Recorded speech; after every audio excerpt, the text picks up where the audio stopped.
ಅದರ ಸೋದರಿಯರೇ,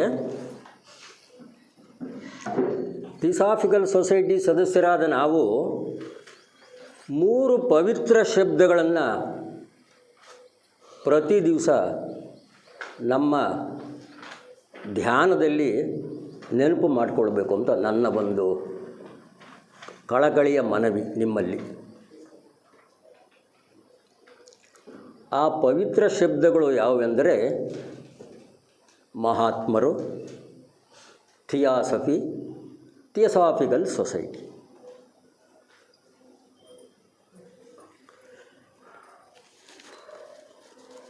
ಈ ದಿವಸದ ವಿಷಯ ಯೋಗಿ ಲೆಡ್ಬಿಟ್ರವರ ಕೊಡುಗೆ.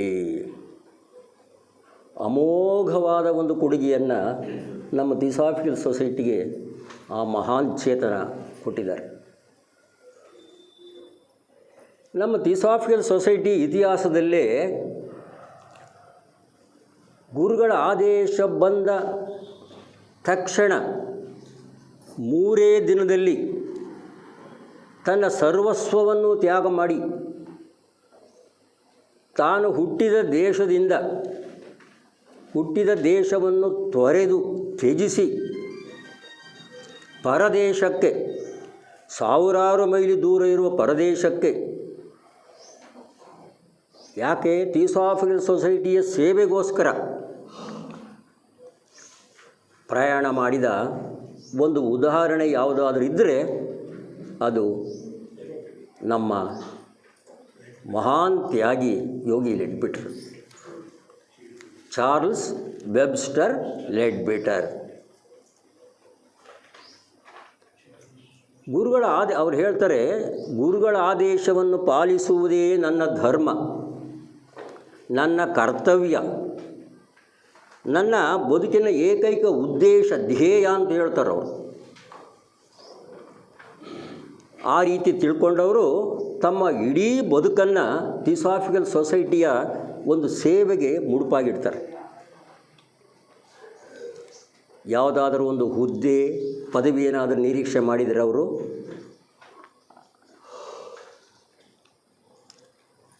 ಅವರಿಗೆ ಮಹಾತ್ಮರ ಬಗ್ಗೆ ಅಚಲವಾದ ನಂಬಿಕೆ, ನಿಷ್ಠೆ, ಭಕ್ತಿ, ಗೌರವ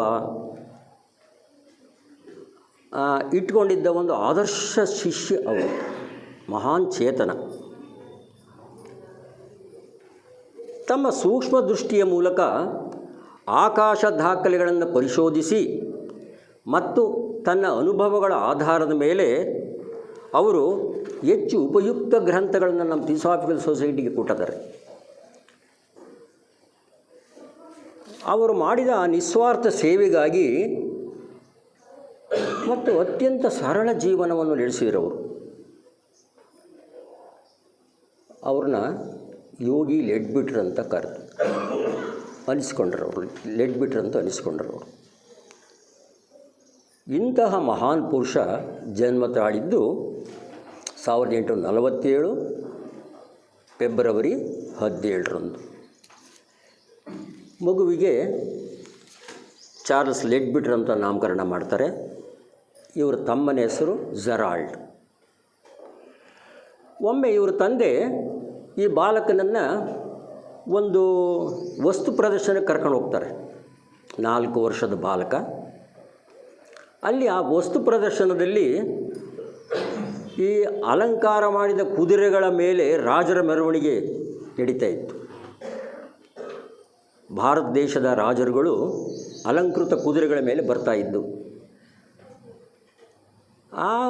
ಆ ರಾಜರುಗಳ ಪೈಕಿ ಒಬ್ಬರು, ಆಜಾನುಬಾಹ ವ್ಯಕ್ತಿ ಒಬ್ಬರು, ಎತ್ತರದ ಒಂದು ವ್ಯಕ್ತಿತ್ವ ಇರೋಂಥವರು ಈ ಬಾಲಕನನ್ನು ತದೇಕ ದೃಷ್ಟಿಯಿಂದ ನೋಡಿದರು. ಬಾಲಕನಿಗೆ ಸ್ವಲ್ಪ ಭಯವಾಯಿತು. ಯಾಕಪ್ಪ ಇವರು ಈ ತರಹ, ಮೊದಲೇ ಬಾಲಕ ಆತನಿಗೆ, ಆದರೂ ಕೂಡ ಏನೋ ಒಂಥರ ಆನಂದ ಆಯಿತು ಆ ದೃಷ್ಟಿ ತನ್ನ ಮೇಲೆ ನೆಟ್ಟಾಗ. ಅನಂತರ ಆ ದೃಶ್ಯ ಆಗಾಗ್ಗೆ ಆ ಬಾಲಕನಿಗೆ ನೆನಪು ಬರ್ತಾ ಇತ್ತು.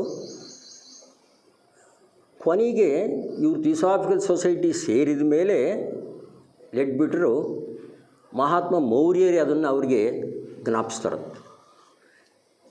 ನೀನು ಬಾಲಕ ಇದ್ದಾಗ ನಿನ್ನ ಕಡೆ ಗಮನ ಕೊಟ್ಟು ನೋಡಿದ್ದು ನಾನೇ ಕಣಪ್ಪ. ಇದೊಂದು ಇನ್ಸಿಡೆಂಟು. ಇನ್ನೊಂದು ಇನ್ಸಿಡೆಂಟು,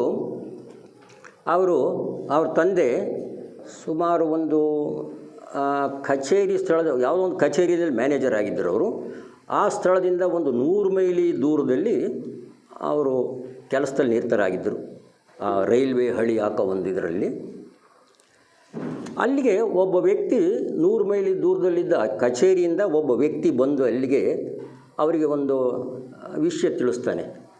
ಸೊಸೈಟಿಯ ಕಚೇರಿಯ ಒಬ್ಬರು ಕಚೇರಿಯ ಕ್ಯಾಶಿಯರ್ ಏನದರವರು ಈ ಕಚೇರಿ ಹಣವನ್ನೆಲ್ಲ ದೋಚ್ಕೊಂಡು ಇನ್ನೇನು ಹೊರಡಬೇಕು ಅನ್ನೋ ಒಂದು ಪ್ಲ್ಯಾನ್ ಮಾಡಿದ್ದಾನೆ ಅಂತಲ್ಲ. ಏನು ಮಾಡೋ, ಆ ಕಾಲದಲ್ಲಿ ಅಂತಹ ಒಂದು ಯಾವುದು ವಾಹನಗಳ ಒಂದು ವ್ಯವಸ್ಥೆ ಇರಲಿಲ್ವಲ್ಲ. ಈ ಬಾಲಕ 13 ವರ್ಷದ ಬಾಲಕ, ಯಾರು ಲೆಡ್ಬಿಟ್ರು, ಈ ರೈಲ್ವೆ ಇಂಜಿನ್ನ ಸ್ಟಾರ್ಟ್ ಮಾಡೋದು ಓಡಿಸೋದನ್ನ ಹಾಗಾಗಿ ಅಬ್ಸರ್ವ್ ಮಾಡ್ತಾ ಇದ್ದ.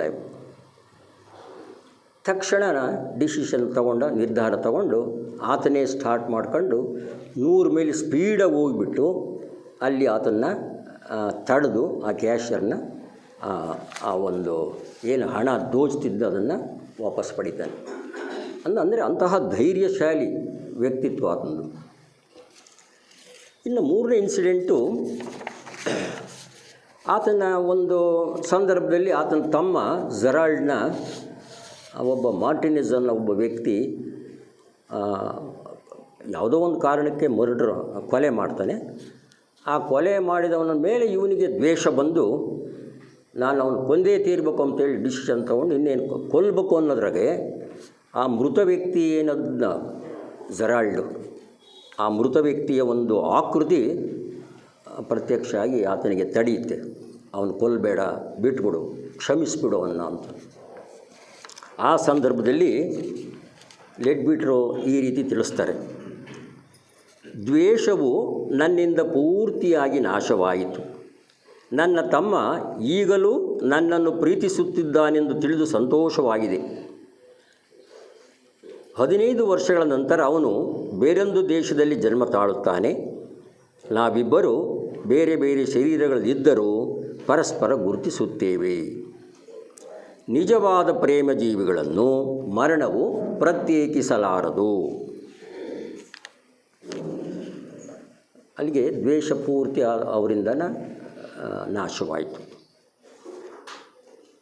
ಮುಂದೆ ಅವರು ಆ ಸ್ಥಳದಿಂದ ವಾಪಸ್ ಬರ್ತಾರೆ, ಕಾಲೇಜ್ ಶಿಕ್ಷಣಕ್ಕೆ ಸೇರಿಕೊಳ್ತಾರೆ. ಆಮೇಲೆ ಅವ್ರ ತಂದೆ ಮರಣ ಹೊಂದ್ತಾರೆ.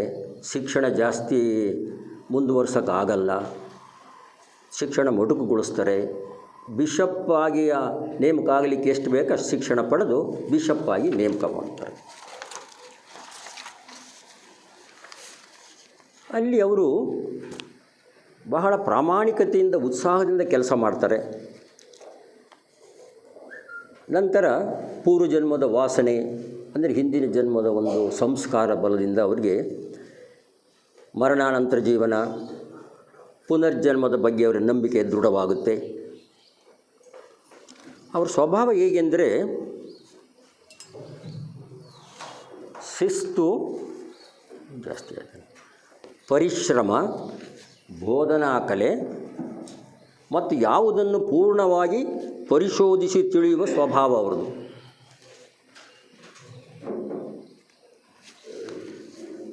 ಸಾವಿರದ 879ರಲ್ಲಿ ಮೊದಲನೇ ಬಾರಿಗೆ HPB ಅವರ ಬಗ್ಗೆ ಅವರು ತಿಳ್ಕೊಳ್ತಾರೆ. ಅವರ ಸಿದ್ಧಿಗಳ ಬಗ್ಗೆ ಕೂಡ ಮಾಹಿತಿ ಪಡೀತಾರೆ. AP ಸಿನ್ನೆಟ್ರವರ ದಿ ಅಕಲ್ಟ್ ವರ್ಲ್ಡ್ ಪುಸ್ತಕ ಅವರ ಕೈಗೆ ಸಿಕ್ಕು ಅದನ್ನು ಓದಿದಾಗ ಅವರಿಗೆ ಇನ್ನೂ ಸಿದ್ಧಿಗಳ ಬಗ್ಗೆ ಮತ್ತಷ್ಟು ವಿಷಯ ಅವರಿಗೆ ಮಾಹಿತಿ ದೊರೆಯುತ್ತೆ. ಅದರಲ್ಲಿ ಒಂದು ವಿಷಯ ಬರೆದಿರುತ್ತೆ ಆ ಅಕಲ್ಟ್ ವರ್ಲ್ಡಲ್ಲಿ: ಯೋಗ ವಿದ್ಯೆಯ ಬಗ್ಗೆ ಆಸಕ್ತಿ ಇರುವವರು ಟಿಬೆಟ್ನ ಮಹಾತ್ಮರ ಸಂಬಂಧವಿರುವ ಥಿಯೋಸಾಫಿಕಲ್ ಸೊಸೈಟಿಗೆ ಸೇರಬಹುದೆಂದು ಆ ಗ್ರಂಥದಲ್ಲಿ ತಿಳಿಸಿತ್ತು. ಅವರಿಗೆ ಅದರಲ್ಲಿ ಆಸಕ್ತಿ ಹುಟ್ಟಿತು. ಆವಾಗ AP ಸಿನ್ನೆಟ್ರವರ ಶಿಫಾರಸು ಮತ್ತು JB ಪಿಂಚ್ ರವರ ಒಂದು ಅನುಮೋದನೆಯನ್ನು ಪಡೆದವರು ಥಿಯೋಸಾಫಿಕಲ್ ಸೊಸೈಟಿ ಸದಸ್ಯರಾಗ್ತಾರೆ. ಅವರು ಅಲ್ಲಿಂದ ಅವರು ಆ ಲಂಡನ್ನಿಂದ ಅವರಿದ್ದ ಸ್ಥಳ 50 ಮೈಲಿ ದೂರ. ಆದರೂ ಕೂಡ ಪ್ರತಿ ವಾರ ಒಂದು ಮೀಟಿಂಗು ತಪ್ಪಿಸ್ಕೊಳ್ತಿರಲಿಲ್ಲ ಅವರು. ಅಷ್ಟು ಶ್ರದ್ಧೆ ಅವರು ಅವ್ರ ಕೆಲಸದ ಬಗ್ಗೆ. ಲಾಡ್ಜ್ ಮೀಟಿಂಗಿಗೆ ಹೋಗ್ತಾಯಿದ್ರು. ಒಂದು ಸಭೆಯಲ್ಲಿ ಲೆಡ್ಬಿಟ್ರು ಅಂದರೆ ಅಲ್ಲಿ ಏನು ಡಿಸ್ಕಷನ್ ಮಾಡ್ತಾರೆ ಅಂದರೆ ಸಿನೆಟ್ ಮತ್ತು HPB ಅವರ ಗ್ರಂಥಗಳಿಂದ ವಿಷಯಗಳನ್ನು ಅವರು ಚಿಂತನೆ ಮಾಡಿ ಚರ್ಚಿಸಿದ್ರು. ಅಲ್ಲಿ ಒಂದು ಸಭೆಯಲ್ಲಿ ಲೆಡ್ಬಿಟ್ರು ತಿಳಿಸ್ತಾರೆ ಸ್ವಲ್ಪ ದಿವಸದ ನಂತರ, ನಮ್ಮಲ್ಲಿ ಪ್ರತಿಯೊಬ್ಬರೂ ಒಬ್ಬ ಮಹಾತ್ಮರ ಶಿಷ್ಯತ್ವವನ್ನು ಪಡೆಯುವ ಗುರಿಯನ್ನಿಟ್ಟುಕೊಂಡು ಕೆಲಸ ಮಾಡುವುದು ಒಳ್ಳೆಯದು. ಅವರು ಶಿಷ್ಯತ್ವಕ್ಕೆ ಪ್ರಯತ್ನ ಪಡ್ತಾರೆ, ಮಹಾತ್ಮರಿಗೆ ಪತ್ರ ಬರೀತಾರೆ. ಮಹಾತ್ಮರಿಂದ ಬಹಳ ದಿವಸಗಳ ನಂತರ ಉತ್ತರ ಬರುತ್ತೆ. ನಾನು ಸ್ವಲ್ಪ ವೇಗವಾಗಿ ಹೋಗ್ತೀನಿ, ಟೈಮು. 1884ರಲ್ಲಿ ಗುರುಗಳಿಂದ ಉತ್ತರ ಬರುತ್ತೆ, ನೀನು ಕೂಡಲೇ ಅಡಿಯಾರಿಗೆ ಹೋಗಬೇಕು. ಏಕೆಂದರೆ ಅದರಲ್ಲಿ ಒಂದು ವಿಷಯ ತಿಳಿಸ್ತಾರೆ ಈ ಥರ, ಪರೀಕ್ಷಾ ಶಿಷ್ಯತ್ವದ ಅವಧಿಯನ್ನು ಕಡಿಮೆ ಮಾಡಿಕೊಳ್ಳಲು ಇಂತಹ ತ್ಯಾಗ ಅಗತ್ಯ.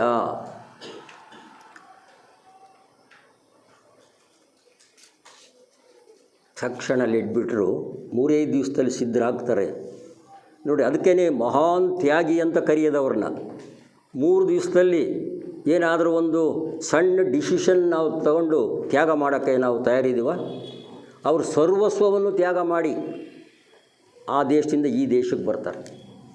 ಅಷ್ಟು ಒಂದು ಅವರಿಗೆ ಶ್ರದ್ಧೆ, ನಿಷ್ಠೆ ಮಹಾತ್ಮರ ಮೇಲೆ. 3 ಪಾಯಿಂಟ್ ಇಲ್ಲಿ ನಾವೇನು ತಿಳ್ಕೊಬೇಕಂದ್ರೆ, ಅದೇ ಯಾವ್ಯಾವ್ದ್ರ ಬಗ್ಗೆ ಅವರು ತ್ಯಾಗ ಮಾಡಿದರು.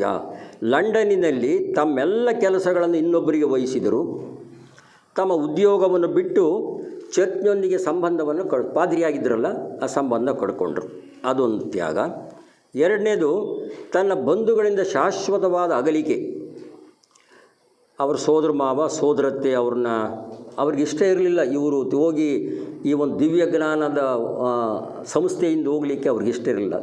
ಆದರೂ ಕೂಡ ಅವರಿಗೆ ಹೇಳಿ ಒಪ್ಪಿಸಿ ಅವ್ರಿಗೆ ಆ ಸಂಬಂಧ ಕಡ್ಕೊಳ್ತಾರೆ.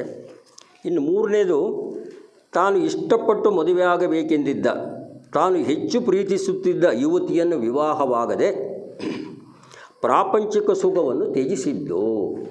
ನೋಡಿ, ಯುವಕ ಲೆಡ್ಬಿಟ್ರು ಯುವಕ, ಈ ಕಡೆ ಬ್ರಹ್ಮವಿದ್ಯೆ, ಈ ಕಡೆ ವೈವಾಹಿಕ ಜೀವನ. ನಾವಾಗಿದ್ದರೆ ಯಾವ ಆರಿಸ್ತಿದ್ವಿ? ಸಾಮಾನ್ಯ ಜನಗಳು ಪ್ರಾಪಂಚಿಕ ಒಂದು ಇದ್ರ ಕಡೆಗೆ ಬರ್ತಾರೆ. ಅವರು ಅದನ್ನು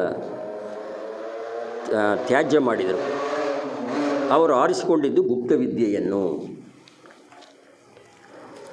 ತಕ್ಷಣ ಅವರು ಹೇಳ್ತಾರೆ, ಗುರುಗಳ ಆಜ್ಞೆಯಾಗಿದೆ, ಅದನ್ನು ಪಾಲಿಸುವುದೇ ನನ್ನ ಆದ್ಯ ಕರ್ತವ್ಯ. ಅಂದಿನ ಆ ದಿವಸದಿಂದ ಮುಂದಕ್ಕೆ ಅವರು ತಮ್ಮ ಜೀವಿತವನ್ನೆಲ್ಲ ಗುರುಗಳ ಸೇವೆಗೆ ಆನಂದದಿಂದ ಅರ್ಪಣೆ ಮಾಡ್ತಾರೆ. ಮಾರ್ಗಜ್ಯೋತಿ ಗ್ರಂಥದಲ್ಲಿ ಒಂದು ವಿಷಯ ಬರುತ್ತೆ, ಜೀವಾತ್ಮನು ಗುರುಗಳ ಎದುರಿಗೆ ನಿಲ್ಲುವುದಕ್ಕೆ ಮೊದಲು ಅವನ ಪಾದಗಳು ತನ್ನ ಹೃದಯ ರಕ್ತದಿಂದ ತೊಳೆಯಲ್ಪಟ್ಟಿರಬೇಕು. ಅಡಿಯಾರಿಗೆ ಬಂದ ಲೆಡ್ಬಿಟ್ರು ಥಿಯೋಸಾಫಿಕಲ್ ಸೊಸೈಟಿ ಅಡಿಯಾರಿಗೆ ಬಂದರು. HPB ಅವ್ರ ಜೊತೆಗೆ ಥಿಯೋಸಾಫಿಕಲ್ ಸೊಸೈಟಿ ಕೆಲಸಗಳನ್ನ ಶ್ರದ್ಧೆಯಿಂದ ಮಾಡ್ತಾ ಗುರುಗಳ ಸೇವೆಯಲ್ಲಿ ತೊಡಗ್ತಾರೆ. ತಮ್ಮ ಅಂತರಂಗದ ಶಕ್ತಿಗಳನ್ನು ಶ್ರದ್ಧೆಯಿಂದ ವಿಕಾಸ ಮಾಡಿಕೊಳ್ಳತೊಡಗುತ್ತಾರೆ. ಅವರು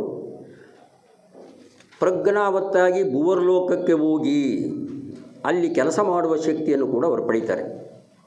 ಅವರಿಗೆ ಸ್ವಾಮಿ ಸುಬ್ರಾವ್ರವರ ಒಂದು ಸಹಕಾರ, ದಾಮೋದರವರ ಒಂದು ಮಾರ್ಗದರ್ಶನ ಸಿಗುತ್ತೆ ಅವರಿಗೆ. ನೋಡ್ರಿ, ಲೆಡ್ಬಿಟ್ರು ಅಡಿಯಾರ್ನಲ್ಲಿ ಯಾವ ತರಹ ಒಂದು ಜೀವನ ನಡೆಸ್ತಾ ಇದ್ದರು, ಅವರ ಬದುಕು ಹೇಗಿತ್ತು.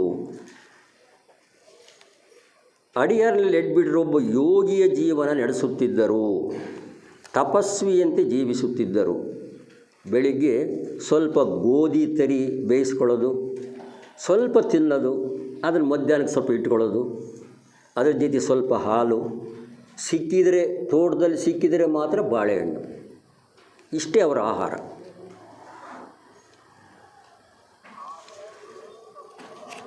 ಕೂತೋಮಿ ಮಹರ್ಷಿಗಳು ಅವ್ರನ್ನ ಭೇಟಿ ಮಾಡ್ತಾರೆ. ಕುಂಡಲಿನಿಯನ್ನು ಜಾಗೃತಗೊಳಿಸಲಿಕ್ಕೆ ಇರೋ ಒಂದು ವಿಧಾನ ಹೇಳ್ಕೊಡ್ತಾರೆ. 6 ವಾರಗಳ ಕಾಲ ಅವರು ಸಾಧನೆ ಮಾಡಿ ಆ ಸಿದ್ಧಿಯನ್ನು ಪಡೀತಾರೆ. ಜ್ವಾಲ್ಕುಲ್ ಮಹಾತ್ಮರು ಕೂಡ ಅವರಿಗೆ ಅನೇಕ ವಿಧವಾದ ಸಹಾಯ ಮಾಡ್ತಾರೆ. ಸಂಕಲ್ಪ ರೂಪಗಳನ್ನು ಗುರುತಿಸುವುದು ಹೇಗೆ ಅಂತ ಬೋಧಿಸ್ತಾರೆ. ಅಗಸ್ತ್ಯರ ಆದೇಶದಂತೆ ಸುಬ್ರಾಯರು ಅವ್ರನ್ನ ಅಗಸ್ತ್ಯರ ಆಶ್ರಮಕ್ಕೆ ಕರ್ಕೊಂಡು ಹೋಗ್ತಾರೆ. ಅಲ್ಲಿ ಒಂದು ರಾತ್ರಿ ತಂಗಿದ್ದು ಅನೇಕ ವಿಷಯಗಳ ಬಗ್ಗೆ ಚರ್ಚೆ ಮಾಡ್ತಾರೆ. ಇವೆಲ್ಲದರ ಫಲವಾಗಿ ಅವರು ಸೂಕ್ಷ್ಮ ಲೋಕಗಳ ಒಂದೊಂದು ಉಪಲೋಕವನ್ನು ಪರೀಕ್ಷಿಸಿ ತಿಳಿದುಕೊಳ್ಳುವಂತಾಯಿತು.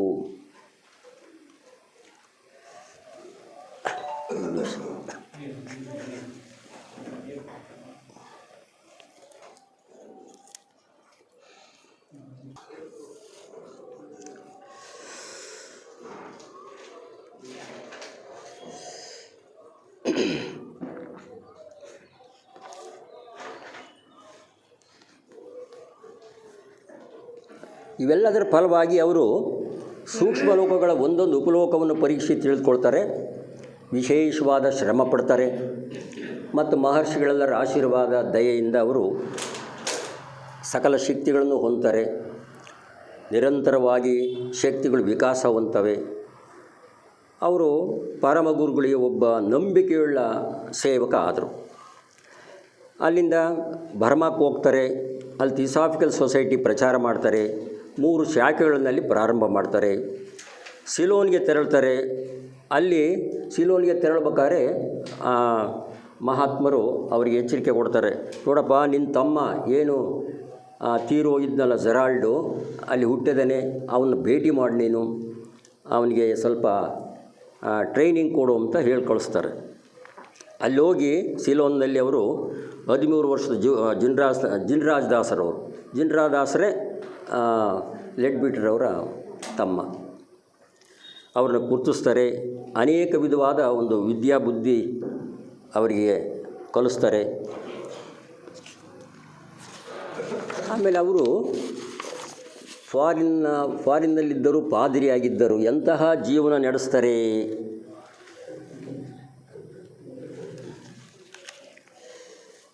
ಅವರು ಅಲ್ಲಿ ಏನು ಬಳಸ್ತಿದ್ರು ಅಂಥವು ಯಾವ ಅನುಕೂಲಗಳು ಇಲ್ಲ. ಸಿಲೋನ್ನಾಗ ಹಳ್ಳಿಗೆ ಎಲ್ಲಿ ಬರ್ಬೇಕು ಅವೆಲ್ಲನ. ಕಾಫಿ ಟೀ ಕುಡಿಯಲಿಕ್ಕೂ ಕೂಡ ಹಣವಿಲ್ಲ. ಆದರೂ ಕೂಡ ಸ್ವಲ್ಪವೂ ಬೇಸರ ಪಟ್ಟುಕೊಳ್ಳದೆ, ಗೊಣಗದೆ, ಹಗಲು ಪಾಠಶಾಲೆಯಲ್ಲಿ ಕೆಲಸ ಮಾಡಿ, ರಾತ್ರಿ ಎತ್ತಿನ ಬಂಡಿಯಲ್ಲಿ ಹಳ್ಳಿಗಳಿಗೆ ಹೋಗಿ ದಿವ್ಯಜ್ಞಾನ ಪ್ರಚಾರವನ್ನು ಮಾಡುತ್ತಾ ಅವುಗಳಿಗೆ ಬೇಕಾದ ಹಣವನ್ನು ಸಂಗ್ರಹಿಸುತ್ತಿದ್ದರು. ಕಷ್ಟವನ್ನು ಸ್ವಲ್ಪವೂ ಗಮನಿಸದೆ ಆಲ್ಕಾಟ್ ಪ್ರಾರಂಭಿಸಿದ ಕೆಲಸವನ್ನು ಪೂರ್ತಿ ಮಾಡಿದರು. ಆಲ್ಕಾಟ್ ಏನಲ್ಲಿ ಕೆಲಸ ಪ್ರಾರಂಭ ಮಾಡಿದರು, ಲಾಡ್ಜ್ಗಳು ಓಪನಿಂಗು, ಅದನ್ನೆಲ್ಲ ಇವರು ಹೋಗಿ ಪೂರೈಸಿದರು. ಆಮೇಲೆ ಆ ಜಿನ್ರಾಜ್ ದಾಸನನ್ನು ಹೆಚ್ಚಿನ ವಿದ್ಯಾಭ್ಯಾಸಕ್ಕೆ ಇಂಗ್ಲೆಂಡಿಗೆ ಕರ್ಕೊಂಡು ಹೋಗಿ ಪ್ರಯತ್ನ ಪಡ್ತಾರೆ. ಅವ್ರ ತಂದೆ ತಾಯಿಗಳು ಅದನ್ನು ಒಪ್ಪಲ್ಲ. ಆ ಜಿನ್ರಾಜ್ ದಾಸರು ಒಂದು ನೈಟು ಹಡಗು ಹೊರಟ ಟೈಮಲ್ಲಿ ಅವರು ಸಮುದ್ರಕ್ಕೆ ಬಿದ್ದು ಈಜ್ಕೊಂಡು ಬಂದು ಹಡಗಕ್ಕೆ ಸೇರ್ತಾರೆ.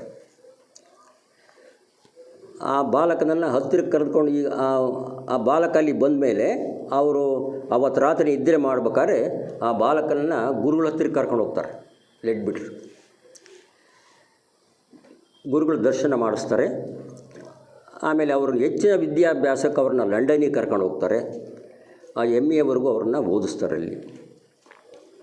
ಅಂದರೆ ಮಕ್ಕಳನ್ನ ತಯಾರು ಮಾಡೋದ್ರಲ್ಲಿ ಅವರು ನಿಸ್ಸೀಮರು, ಲೆಡ್ಬಿಟ್ರು, ನಿಷ್ಣಾತರು ಅಂತಾರೆ ನೋಡ್ರಿ, ನಿಷ್ಣಾತರು. ಹಾಗೆ ಇವ್ರನ್ನು ಮುಂದೆ ಇನ್ನೊಂದು ಇನ್ಸಿಡೆಂಟ್ ಬರುತ್ತೆ, ನಮ್ಮ JK ಅವ್ರನ್ನೂ ಕೂಡ ಅದೇ ತಯಾರು ಮಾಡ್ತಾರೆ.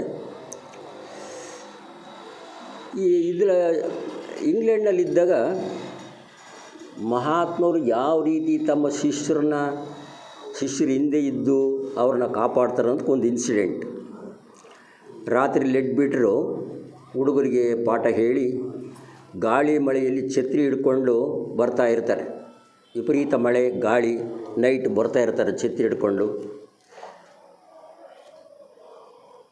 ಅಷ್ಟರಲ್ಲಿ ಒಂದು ಅಕಸ್ಮಾತಾಗಿ ಒಂದು ಶಬ್ದ ಕೇಳುತ್ತೆ ಅವರಿಗೆ, ಹಾರು ಸರಿ ಅಂತಾನೆ. ತಕ್ಷಣ ಅವ್ರು ಜಂಪ್ ಮಾಡ್ತಾರೆ ಮುಂದಕ್ಕೆ. ಪಕ್ಕದ ಮನೆ ಮೇಲಿಂದನ ಒಂದು ಇದು ಬೀಳುತ್ತೆ ಕೆಳಗಡೆ, ಕಬ್ಬಿಣದ ಕೊಳವೆ ಹೊಗೆ ಕುಡಿತು ಅದು ಬೀಳುತ್ತೆ. ಅವ್ರೇನಾದ್ರು ಜಂಪ್ ಮಾಡದಿದ್ದರೆ ಅವ್ರ ಮೇಲೆ ಬಿದ್ದು ಅಪ್ಪಚ್ಚಿ ಆಗ್ತಿದ್ರು ಅವರು.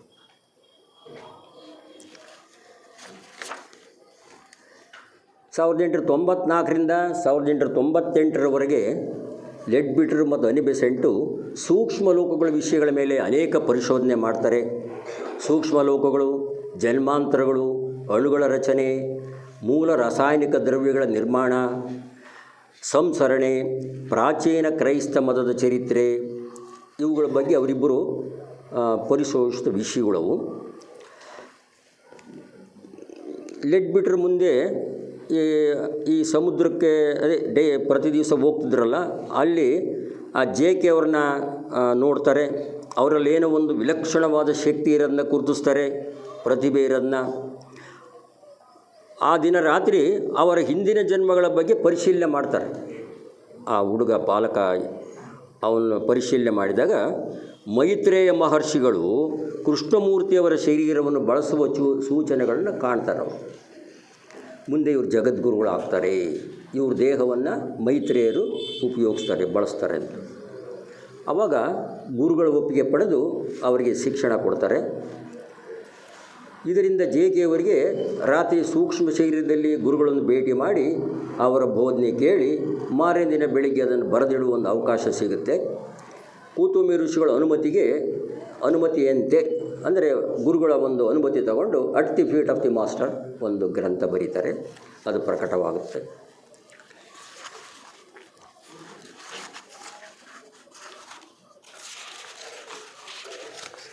ಅವರ ಲಕ್ಷಣಗಳು, ಸ್ವಭಾವವನ್ನು ಸ್ವಲ್ಪ ತಿಳ್ಕೊಳ್ಳೋಣ. ಅವರಿಗೆ ಸ್ಥೂಲ ಲೋಕದಿಂದ ಆತ್ಮಲೋಕದವರೆಗೆ ಎಲ್ಲ ಲೋಕಗಳಲ್ಲಿಯೂ ಏಕಕಾಲದಲ್ಲಿ ಜಾಗೃತಾವಸ್ಥೆಯಲ್ಲಿ ಇರಬಲ್ಲ ಶಕ್ತಿಯನ್ನು ಪಡೆದಿದ್ದರು.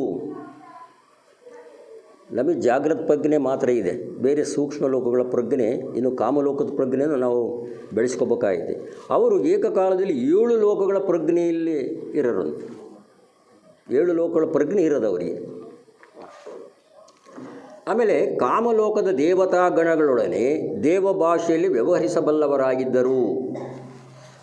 ಒಬ್ಬ ವ್ಯಕ್ತಿ ನೋಡಿದರೆ ಆತನ ಆತ್ಮಲೋಕ ಪ್ರಜ್ಞೆಯನ್ನು ನೋಡಿ ಅವನ ಪೂರ್ವಜನ್ಮಗಳ ಒಂದು ವೃತ್ತಾಂತವನ್ನೆಲ್ಲ ನೋಡಿ ಹೇಳಬಲ್ಲವರಾಗಿದ್ದರು. ಲೆಡ್ಬಿಟ್ರ್ ಅವರು ಪರಿಶುದ್ಧವಾದ ಸತ್ಯಯುತವಾದ ಜೀವನ ನಡೆಸುತ್ತಿದ್ದರು.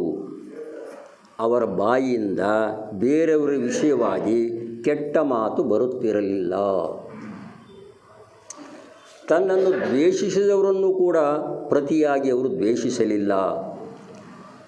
ಆಮೇಲೆ ತಾನು ಮಾಡುವ ಅತಿ ಚಿಕ್ಕ ಕಾರ್ಯದಿಂದ ಕೂಡ ಇತರರಿಗೆ ನೋವು ಉಂಟು ಮಾಡುತ್ತಿರಲಿಲ್ಲ. ಯಾವುದೇ ಕೆಲಸ ಮಾಡಿದರೂ ಇನ್ನೊಬ್ಬರು ಮನಸ್ಸಿಗೆ ನೋವಾಗ್ತಿರಲಿಲ್ಲ ಅವ್ರ ಕೆಲಸದಿಂದ. ಆಮೇಲೆ ಕಾಗದ ಏನಾದರೂ ಬರೆದರೆ ಸ್ಪಷ್ಟವಾಗಿ ಎಲ್ಲರಿಗೂ ತಿಳಿಯುವಂತೆ ಬರಿತಾ ಇದ್ದರು. ಇದಕ್ಕೆಲ್ಲ ಕಾರಣ ಅವರು ಯಾವ ಕೆಲಸ ಮಾಡಿದರೂ ಕೂಡ ಗುರುಗಳ ಸೇವಾ ಕಾರ್ಯವಾಗಿ ಬಹಳ ಅಚ್ಚುಕಟ್ಟಾಗಿ ಮಾಡುತ್ತಿದ್ದರು.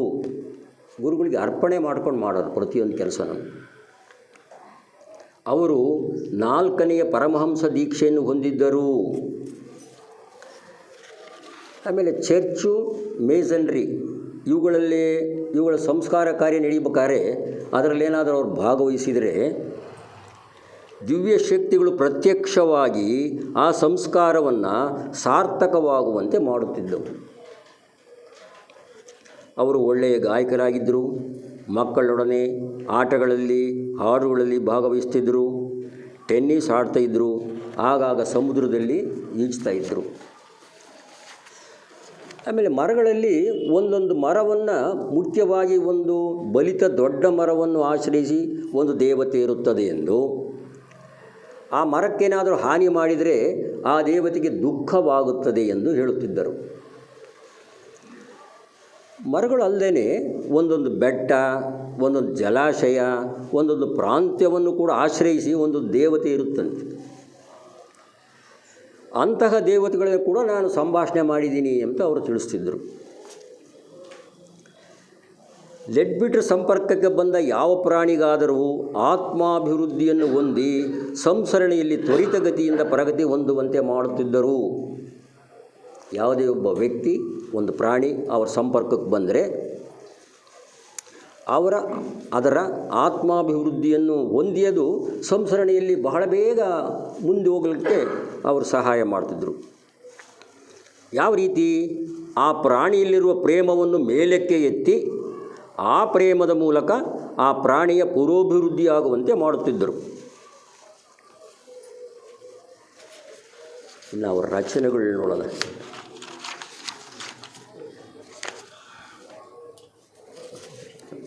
ರಚನೆ ಅಂದರೆ ಅವರು ಬರೆದಿರೋ ಒಂದು ಗ್ರಂಥಗಳು. ಸೈನ್ಸ್ ಆಫ್ ಸೇಕ್ರಮೆಂಟ್ಸ್, ಧಾರ್ಮಿಕ ಸಂಸ್ಕಾರಗಳು ಪುರೋಹಿತ ವರ್ಗದಿಂದ ತಪ್ಪಾಗಿ ಅರ್ಥೈಸಲ್ಪಟ್ಟಿದ್ದವು. ಅದರಲ್ಲಿರೋದೊಂದು ಪುರೋಹಿತರು ತಿಳ್ಕೊಂಡು ಎಕ್ಸ್ಪ್ಲೇನ್ ಮಾಡ್ತಿದ್ದೇ ಒಂಥರ, ಅವನ್ನು ಅವರು ಸಂಸ್ಕರಿಸಿ ಲಿಬರಲ್ ಕ್ಯಾಥಲಿಕ್ ಸಂಪ್ರದಾಯವನ್ನು ಜಾರಿಗೆ ತಂದರು. ಅದು ಸೈನ್ಸ್ ಆಫ್ ಸೇಕ್ರಮೆಂಟ್ಸ್ ಅನ್ನೋ ಒಂದು ಪುಸ್ತಕದಲ್ಲಿ ಬಂದಿದೆ. Hidden side of Freemasonry and glimpses of Masonic history. ಅವ್ರು ಹೇಳ್ತಾರೆ, ನನಗೆ ಫ್ರೀ ಮೇಸನ್ರಿನ ಹೊಸ್ತಲ್ಲ, 6000 ವರ್ಷದಿಂದ ನಾನು ಅದರ ಸದಸ್ಯ ಆಗಿದ್ದೆ. ದಿ ಇನ್ನರ್ ಲೈಫ್, ಮೂರನೇ ಗ್ರಂಥ ದಿ ಇನ್ನರ್ ಲೈಫ್, ಅಂತರಂಗ ಜೀವನ. ಅಡಿಯಾರ್ನಲ್ಲಿ ಅವರು ಪ್ರತಿದಿನ ಮಾಡುತ್ತಿದ್ದ ಉಪನ್ಯಾಸಗಳನ್ನ ಕುರಿತು ಒಂದು ಗ್ರಂಥವನ್ನು ಪ್ರಕಟಣೆ ಮಾಡಿದರೆ ಅದೇ the inner life. Life after death, other side of death to those who mourn. ಅಂದರೆ ಮರಣಾನಂತರ ಜೀವನ, ಮರಣದ ಆ ಕಡೆ, ಸತ್ತವರಿಗಾಗಿ ದುಃಖ ಪಡುವವರಿಗೆ, ಈ ರೀತಿ 3 ಗ್ರಂಥಗಳನ್ನ ಅವರು ಬರೆದಿದ್ದಾರೆ.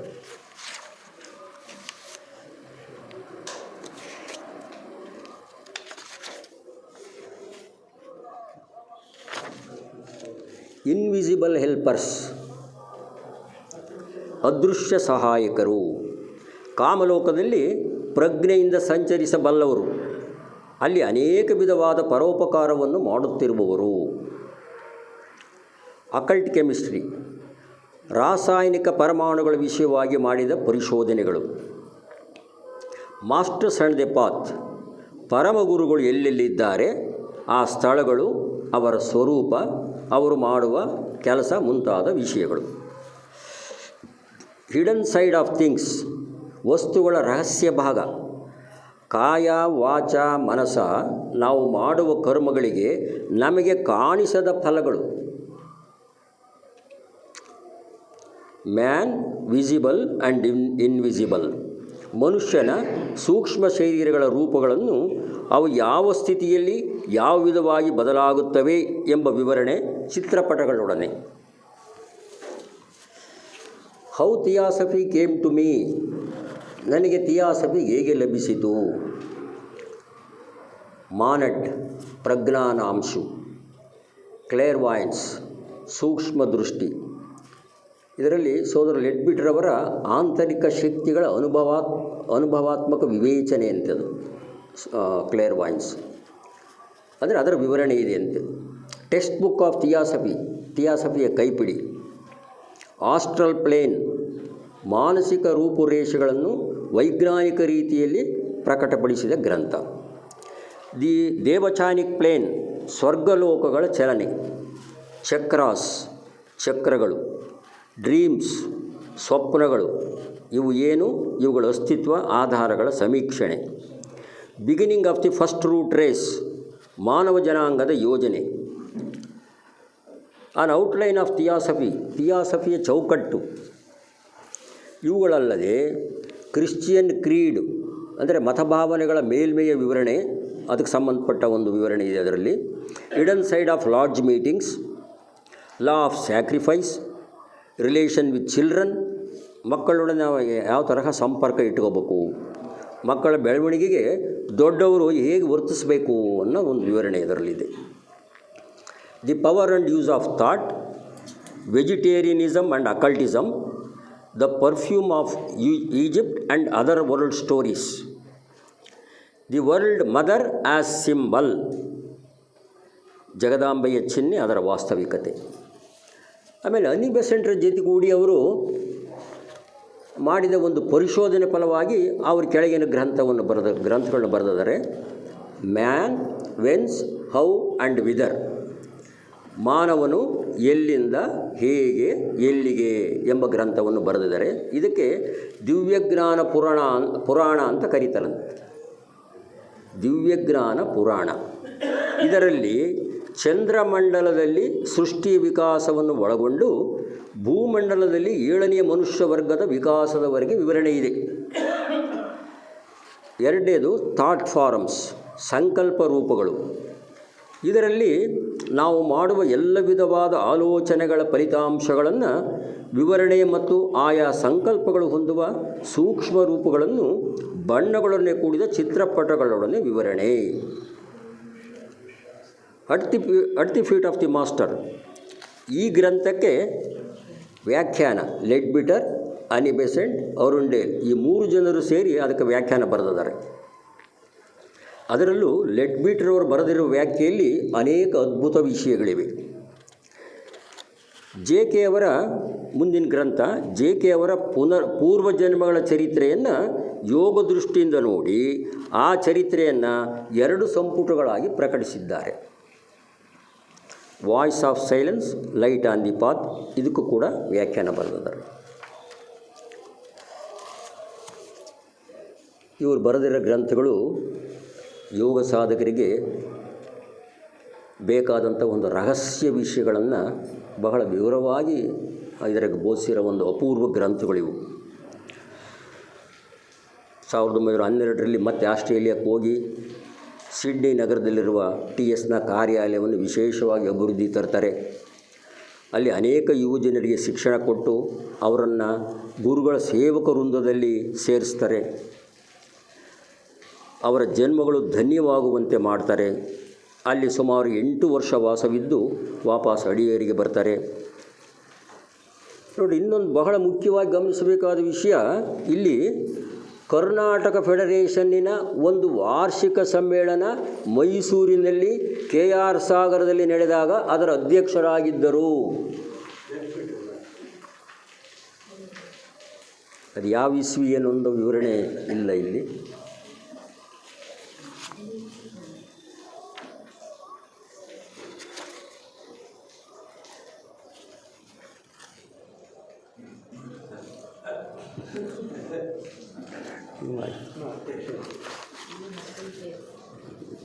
ಇನ್ನೊಂದು 5 ನಿಮಿಷ ಮುಗಿಸ್ತೀನಿ. ಇಲ್ಲಿ ಹೊಸ್ದಾಗಿ ಅವರು ಥಿಯೋಸಾಫಿಕಲ್ ಸೊಸೈಟಿಗೆ ಯಾರು ಸೇರ್ತಾರಲ್ಲ ಸದಸ್ಯರು, ಅವರಿಗೆ ಒಂದು ಸೂಚನೆ ಕೊಡ್ತಾರೆ. ಅವರು, ನೀವು ಈಗ ಹೊಸ್ದಾಗಿ ಸೊಸೈಟಿ ಸದಸ್ಯರಾಗಿ ಬರ್ತಾರಲ್ಲ ಅವರಿಗೆ ಏನು ಹೇಳ್ತಾರಂದರೆ ಅವ್ರ ಮಾತುಗಳು ಹೀಗಿದ್ದಾವೆ: ನೀವು ನಿಮಗೋಸ್ಕರ ಸದಸ್ಯರಾಗಿಲ್ಲ, ಇತರರಿಗಾಗಿ ಸಂಸ್ಥೆಯನ್ನು ಸೇರುತ್ತಿದ್ದೀರೆಂದು ಅರ್ಥ ಮಾಡಿಕೊಳ್ಳಿ. ನಾನೂ ಸೇರಿದಂತೆ ಅನೇಕರು ಸದಸ್ಯತ್ವದಿಂದ ಲಾಭ ಹೊಂದುವೆವು. ಥಿಯಾಸಫಿ ಸಾಹಿತ್ಯದಲ್ಲಿ ಅಪಾರ ಜ್ಞಾನ ಭಂಡಾರವಿದೆ. ಆದರೆ ಆ ಗ್ರಂಥಗಳಿಂದ ಲಾಭ ಅಂದರೆ ಮಾಹಿತಿ ಪಡೆಯಲು ನೀವು ಸದಸ್ಯರಾಗದೆ ಇತರರಿಗೆ ಆ ಜ್ಞಾನವನ್ನು ಹಂಚಲು ಹಾಗೂ ಸಹಾಯ ಮಾಡುವ ಇಚ್ಛೆಯಿಂದ ಸದಸ್ಯರಾಗಬೇಕೆಂದು ನಾನು ಬಯಸುತ್ತೇನೆ. ಸತ್ಯದ ಬಗ್ಗೆ ಜ್ಞಾನವನ್ನು ಒದಗಿಸುವ ಗುರಿ ಹೊಂದಿದ ಸಂಸ್ಥೆಯು ಇದು. ಒಬ್ಬನೇ ವ್ಯಕ್ತಿಗಿಂತ ಸಂಸ್ಥೆಯ ಸದಸ್ಯರ ಗುಂಪು ಒಟ್ಟಾಗಿ ಸೇರಿ ಹೆಚ್ಚಿನದನ್ನು ಸಾಧಿಸಬಹುದು. ನೀವು ಸತ್ಯವನ್ನು ಉತ್ತಮ ರೀತಿಯಲ್ಲಿ ಇತರರಿಗೆ ತಲುಪಿಸಬೇಕಾದರೆ ನಿಮ್ಮ ಜ್ಞಾನ ಮತ್ತು ಬುದ್ಧಿಯನ್ನು ನಿಮ್ಮ ಲಾಡ್ಜ್ಗಾಗಿ ಬಳಸಿ. ನಿಮ್ಮ ಅಭಿಪ್ರಾಯಗಳನ್ನು ಇತರರು ಒಪ್ಪುವಂತಾದರೆ ಅವರು ನಿಮ್ಮ ನೆರವು ಹಾಗೂ ಸಲಹೆಗಾಗಿ ನಿಮ್ಮಲ್ಲಿಗೆ ಬರುತ್ತಾರೆ.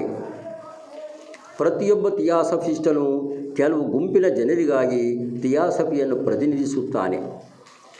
ಆ ಥಿಯಾಸಫಿಸ್ಟ್ನ ಮಿತ್ರರು ಹಾಗೂ ಬಂಧುಗಳು ಆತ ಥಿಯಾಸಾಫಿಕಲ್ ಸೊಸೈಟಿಯ ಸದಸ್ಯನಾಗಿದ್ದಾನೆಂದು ತಿಳಿದು ಆತನ ಮೇಲೆ ಅದು ಎಷ್ಟು ಪ್ರಭಾವ ಬೀರಿದೆ ಎಂದು ಗಮನಿಸುತ್ತಾರೆ. ಥಿಯಾಸಾಫಿಕಲ್ ಸೊಸೈಟಿ ಸದಸ್ಯರ ಒಂದು ನಡತೆ ಮೇಲೆ ನಮ್ಮ ಥಿಯಾಸಾಫಿಕಲ್ ಸೊಸೈಟಿ ಮುಂದಿನ ಭವಿಷ್ಯ ಅಂದರೆ ಈ ಯಾವ ರೀತಿ ನಾವು ಆಕರ್ಷಣೆ ಮಾಡಬೇಕು ಅವ್ರನ್ನ ಅಂದರೆ ನಮ್ಮ ನಡತೆ ಮೂಲಕ. ಥಿಯಾಸಫಿ ಪ್ರತಿಯೊಬ್ಬ ಥಿಯಾಸಫಿಸ್ಟನು ಕೆಲವು ಗುಂಪಿನ ಜನರಿಗಾಗಿ ಥಿಯಾಸಫಿಯನ್ನು ಪ್ರತಿನಿಧಿಸುತ್ತಾನೆ. ಆ ಥಿಯಾಸಫಿಸ್ಟನ ಮಿತ್ರರು ಹಾಗೂ ಬಂಧುಗಳು ಆತ ಥಿಯಾಸಾಫಿಕಲ್ ಸೊಸೈಟಿ ಸದಸ್ಯನಾಗಿದ್ದಾನೆಂದು ತಿಳಿದು ಆತನ ಮೇಲೆ ಅದು ಎಷ್ಟು ಪ್ರಭಾವ ಬೀರಿದೆ ಎಂದು ಗಮನಿಸುತ್ತಾರೆ. ಒಂದು ವೇಳೆ ಆತ ಬದಲಾಗದೆ ಮೊದಲಿನಂತೆ ಇದ್ದರೆ ಥಿಯಾಸಫಿ ಮನುಷ್ಯನಲ್ಲಿ ಯಾವ ಪರಿವರ್ತನೆಯನ್ನು ತರುವುದಿಲ್ಲ ಎಂದು ತಿಳಿದು ಅವರು ಆಸಕ್ತಿಯನ್ನು ಕಳೆದುಕೊಳ್ಳುವರು. ಅದಕ್ಕೆ ಬದಲಾಗಿ ಆತ ಹೆಚ್ಚು ಆಧ್ಯಾತ್ಮ ಜೀವಿಯಾಗಿ ಸಮಸ್ಯೆಗಳನ್ನು ಮೊದಲಿಗಿಂತ ಉತ್ತಮ ರೀತಿಯಲ್ಲಿ ಎದುರಿಸಿದರೆ ಥಿಯಾಸಫಿ ನಿಜವಾಗಿ ಬದಲಾವಣೆ ತರುವಂತಹುದು ಎಂದು ತಿಳಿದು ಅದರ ಬಗ್ಗೆ ಹೆಚ್ಚು ತಿಳಿಯಲು ಆತನ ಸ್ನೇಹಿತರು ಬಂಧುಗಳು ಪ್ರಯತ್ನಿಸುವರು. ಥಿಯಾಸಾಫಿಕಲ್ ಸೊಸೈಟಿಯ ಗೌರವ ಪ್ರತಿ ಸದಸ್ಯನನ್ನು ಅವಲಂಬಿಸಿದೆ. ಆದ್ದರಿಂದ ಥಿಯಾಸಫಿ ಆದರ್ಶಗಳನ್ನು ಜಾರಿಗೊಳಿಸಲು ಪ್ರಯತ್ನಿಸಿ. ಹೀಗೆ ಅವಸಾನ ಹೇಳ್ಬೇಕು. ಮತ್ತು ಅವರು ಅಲ್ಲಿಂದ ಆಸ್ಟ್ರೇಲಿಯಾಕ್ಕೆ ಹೋಗ್ತಾರೆ. ಆ ಹೊರಡ ಒಂದು ಇದರಲ್ಲಿ ಹೋಗ್ತಾ ಇರಬೇಕಾದ್ರೆ ಅವರಿಗೆ ಅನಾರೋಗ್ಯ ಉಂಟಾಗುತ್ತೆ. ಅಲ್ಲಿ ಯಾವುದೋ ಒಂದು ನರ್ಸಿಂಗ್ ಹೋಮ್ ಸೇರಿಕೊಳ್ತಾರೆ. ಅಲ್ಲಿರೋ ನರ್ಸು ಬಹಳ ಪ್ರೀತಿಯಿಂದ ಇವರು ಸೇವೆ ಮಾಡುತ್ತೆ ಎಂಬ ಅಲ್ಲಿಂದ ಕೊನೆಗೆ ಅವರು 1934 ಜನವರಿ